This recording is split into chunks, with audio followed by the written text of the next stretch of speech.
ಗಣೇಶೋತ್ಸವದಲ್ಲೂ ಕೂಡ ಸಾಕಷ್ಟು ನಿರ್ಬಂಧಗಳೇ ಇರುತ್ತೆ. ಸರ್ಕಾರ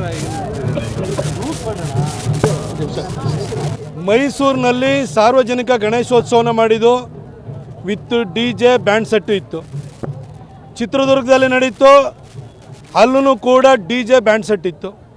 ತುಮಕೂರಿನಲ್ಲಿ ಎರಡೆರಡು ಗಣೇಶ ಪ್ರೊಸೆಷನ್ ಅದು DJ ಬ್ಯಾಂಡ್ ಸೆಟ್ ಇತ್ತು. ಚಿಕ್ಕಮಗಳೂರಿನ ತರೀಕೆರೆ ನಡೀತು, ಅಲ್ಲಿಗೆ ಹೋಗಿದ್ದೆ, ಅಲ್ಲಿ DJ ಬ್ಯಾಂಡ್ ಸೆಟ್ ಇದೆ. ಹುಬ್ಬಳ್ಳಿಗೆ ಹೋದು ಅಲ್ಲೂ ಇದೆ. ದಾವಣಗೆರೆ ಜಿಲ್ಲೆಯಲ್ಲಿ ಇದೇನಿದು ಅಘೋಷಿತ ತುರ್ತು ಪರಿಸ್ಥಿತಿ ರೀತಿಯಲ್ಲಿ ಇಂದಿರಾ ಗಾಂಧಿ ಮನಸ್ಥಿತಿಯಲ್ಲಿ ಇವತ್ತು DJನ ಬ್ಯಾನ್ ಮಾಡಿದ್ದಾರೆ. ಏನು ಬಾಜಾ ಭಜಂತ್ರಿಯೊಂದಿಗೆ ಗಣೇಶೋತ್ಸವ ತೆರಳುತ್ತಾ ಇತ್ತು ಅದೆಲ್ಲದಕ್ಕೂ ನಿರ್ಬಂಧ ಹಾಕಿದ್ದಾರೆ. ಮೈಕಿಗೆ ನಿರ್ಬಂಧ ಹಾಕಿದ್ದಾರೆ. ಏನಿದು ಮಲ್ಲಿಕಾರ್ಜುನು ಅವರಪ್ಪ ಶಾಮನೂರು ಶಿವಶಂಕರಪ್ಪ ಅವ್ರ ಸೊಸೆ ಪ್ರಭಾ ಮಲ್ಲಿಕಾರ್ಜುನಿಗೆ ಏನು ಇದು ನಮ್ಮ ದಾವಣಗೆರೆಯನ್ನು ಬರ್ಕೊಟ್ಟಿದ್ದಾರ? ಅಲ್ಲ, ಏನು ಮಾತಾಡ್ತೀರಿ ನೀವು? ನೀವು ಹೇಳ್ದಂಗೆ ಕೇಳೋದಕ್ಕೆ ಏನು ನಿಮ್ಮ ಮನೆ ಆಸ್ತಿನ ಇದು?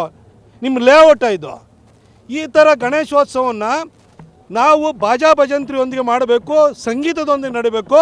ಕಾಂಗ್ರೆಸ್ ಮೂಲ ನಾಯಕರು ಯಾರು? ಗಾಂಧಿಗಿಂತ ಮೊದಲು ಕಾಂಗ್ರೆಸ್ಸಿನ ಮೂಲ ನಾಯಕರು ಬಾಲಗಂಗಾಧರ ತಿಲಕ್ ಅವರು ಆರಂಭ ಮಾಡಿದ್ದು ಸಾರ್ವಜನಿಕ ಗಣೇಶೋತ್ಸವವನ್ನು.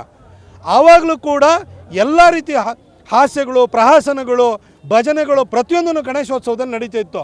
ಇದು ಕಾಂಗ್ರೆಸ್ಸಿನ ಅತ್ಯುನ್ನತ ನೇತಾರರಾಗಿರುವಂಥ ಬಾಲಗಂಗಾಧರ ತಿಲಕರು ಹಾಕಿಕೊಟ್ಟಿರುವಂಥ ಮೇಲ್ಪಂಕ್ತಿ. ಅಂಥ ಗಣೇಶೋತ್ಸವಕ್ಕೆ ನೀವು DJ ಕಟ್ಟಬೇಡಿ, ಅಲ್ಲೇನೋ ಡ್ಯಾನ್ಸ್ ಮಾಡಬೇಡಿ, ಇದು ನಾ ಹೇಳ್ದಂಗೆ ನಡಿಬೇಕು ಅಂಥೇಳಕ್ಕೆ ನಿಮ್ಮ ಎಜುಕೇಷನ್ ಇನ್ಸ್ಟಿಟ್ಯೂಷನ್ ಇದು. ನಾನು ದಾವಣಗೆರೆ ಜನಕ್ಕೆ ವಿನಮ್ರವಾಗಿ ಕೇಳ್ಕೊಳ್ತೀನಿ, ಏನೋ ಒಂದು ತಪ್ಪು ಮಾಡಿಬಿಟ್ಟಿದ್ರಿ. ಈ ತಪ್ಪನ್ನು 2028ಕ್ಕೆ ಮಾಡಬೇಡಿ.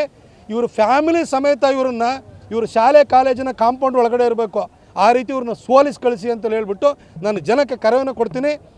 ನೀವು ಚುನಾವಣೆ ಬಂದಾಗ ಯಾಮಾರಿದ್ರಿ ನೀವು? ಸಿದ್ದೇಶಣ್ಣ ಇಷ್ಟು ವರ್ಷ ಇಲ್ಲಿನ ಸಂಸದರಾಗಿದ್ದರು, ಇವತ್ತರ ಏನೂ ಸಮಸ್ಯೆ ಇರಲಿಲ್ಲ.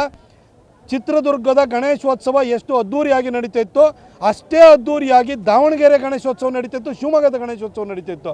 ಆದರೆ ಇವತ್ತು ಇಲ್ಲಿ ಗಣೇಶೋತ್ಸವಕ್ಕೆ ನಿಮಗೆ ಸಂಗೀತನೇ ಇಲ್ಲ ಅಂತಂದರೆ ಇದೇನಿದು? ಇದು ಯಾವ ರೀತಿ ಯಾತ್ರೆ ನಡೀತಾ ಇದೆ ಇವತ್ತು ಯೋಚನೆಯನ್ನು ಮಾಡಿ. ನಮ್ಮ ಇಷ್ಟು ಜನ ಯುವಕರು ಬಂದಿದ್ದಾರೆ, ಅವ್ರಿಗೆ ಅಲ್ಲೊಂದು ಮೈಕ್ ಕಟ್ಟೋದಕ್ಕೆ ಅವಕಾಶ ಇಲ್ಲ, ಅಲ್ಲಿ DJಗೆ ಅವಕಾಶ ಇಲ್ಲ. ಅಂದರೆ ಏನು ಮಾಡ್ಲಿಕ್ಕೆ ಹೊರಟಿದ್ದೀರಿ ಮಲ್ಲಿಕಾರ್ಜುನ್ ಅವರೇ? ನೀವು ನಿಮ್ಮ ಮನಸ್ಸಿಗೆ ಬಂದಂಗೆ ನಡ್ಕೋಬೋದು ಅಂತಲಾ ಸರ್? ಇದೇನು ನಿಮ್ಮ ಮನಸ್ಸಿಗೆ ಬಂದಂಗೆ ನಡ್ಕೊಳ್ಳೋಕ್ಕೆ ನಿಮ್ಮ ಫ್ಯಾಕ್ಟ್ರಿ ಒಳಗಡೆ ಜಿಂಕೆ ಬೇರೆ ಪ್ರಾಣಿಗಳನ್ನು ಕೂಡ ಹಾಕಿ ಹೊಡೆ ತಿಂದಂಗಲ್ಲ ಇದು ಸಾರ್ವಜನಿಕರಿಗೆ ಸೇರಿದ್ದು ದಾವಣಗೆರೆ. ಇದನ್ನ ಫ್ಯಾಕ್ಟ್ರಿ ಒಳಗಿನ ಜಾಗ ಅಲ್ಲ ಇದು. ದಯವಿಟ್ಟು ಅರ್ಥನೂ ಮಾಡ್ಕೊಂಡ್ಬಿಟ್ಟು ಜನದ ಅಭಿಪ್ರಾಯಕ್ಕೆ ತಲೆಬಾಗುವಂಥದ್ದು ಕಲ್ತ್ಕೊಳ್ಳಿ.